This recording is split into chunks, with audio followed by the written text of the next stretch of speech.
আমার প্রশ্নটা হচ্ছে, সামনে শহীদ রাষ্ট্রপতি জিয়াউর রহমানের শাহাদাত বার্ষিকী, ঠিক আছে? জিয়াউর রহমানের সবচাইতে বড় অর্জন ছিল তিনি ছিলেন বহুদলীয় গণতন্ত্রের প্রবক্তা, ঠিক আছে?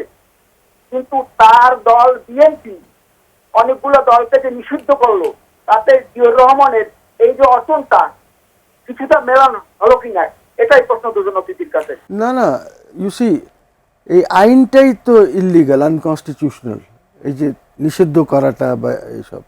তার কারণ হচ্ছে একদিকে আপনি সংবিধান চালাচ্ছেন, যেখানে আপনার রাইটস আছে, অধিকার আছে, আপনার অ্যাসোসিয়েশন করার অধিকার আছে, সব কিছু আছে। আর সেখানে গিয়ে আপনি বলবেন যে আমি নোটিফিকেশন দ্বারা, এই আইনে নোটিফিকেশন দ্বারা এটা করেছে। সো এই সরকার কি করেছে? এই সরকার কোনো নতুন নোটিফিকেশন দেয় নাই, কিন্তু পুরান নোটিফিকেশনটাই চলছে। জি, হ্যাঁ, ওরা খালি এটাকে বিল আকারে করে ইয়ে করেছে, আইনে ইয়ে করেছে। So question is, this can be challenged.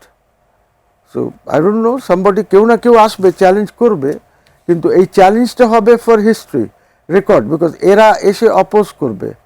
They don't want to face, যাদের কথা হচ্ছে, যাদেরকে ইয়ে করা হয়েছে, let us be very clear, সে তো আওয়ামী লীগের কথা বলছে ইনডাইরেক্টলি। তো আওয়ামী লীগ তো ছোট দল না, আওয়ামী লীগের 4-5 কোটি কমপক্ষে সমর্থক আছে।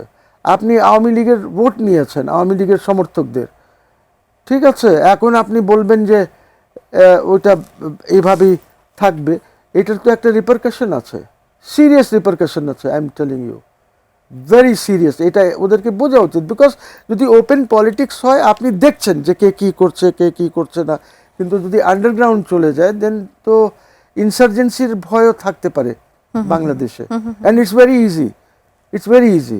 জি।